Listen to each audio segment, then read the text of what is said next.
I'm Dr. Orion Taraban, and this is Psych Hacks, Better Living Through Psychology. And the topic of today's short talk is bond and non-attachment. So today we'll take another foray into pop psychology. I'm one of the world's biggest James Bond fans, I'm very happy to admit, and I rewatched the excellent No Time to Die just the other day. And something really hit home for me in this reviewing that I would like to share with you, namely Bond's supreme indifference. Now, I don't want to give too much away, but in No Time to Die, Bond enters into a kind of retirement from MI6, and after some years, he comes to meet his replacement, the new 007. And this is just an unprecedented moment in the history of the franchise. To accept someone other than James Bond as 007 is tantamount to the highest conceivable heresy within that fandom. What's more, the new 007 is obviously trying to needle him to get under his skin by flaunting the fact that Bond is no longer 007.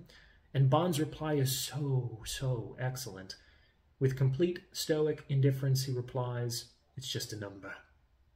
And yeah, it's a number that he had been inextricably identified with for nearly 60 years. So the ability to shrug it off nonchalantly, I think, really embodies the kind of indifference that makes Bond a powerful individual in his relationships and makes him highly effective at what he does.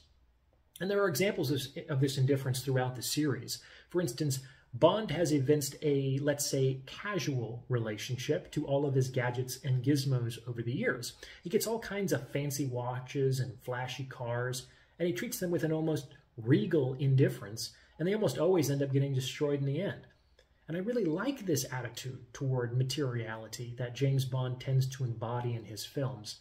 A lot of people, they treat their electronics, or their cars, or their material possessions with so much concern, with so much pride, that it can border on narcissistic attachment.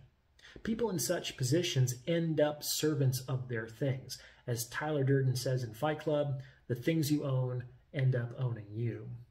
Bond, on the other hand, treats things like things.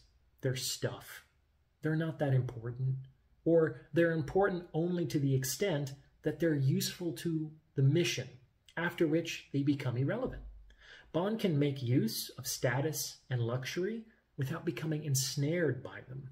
And he does this by subordinating both to the prepotency of his mission.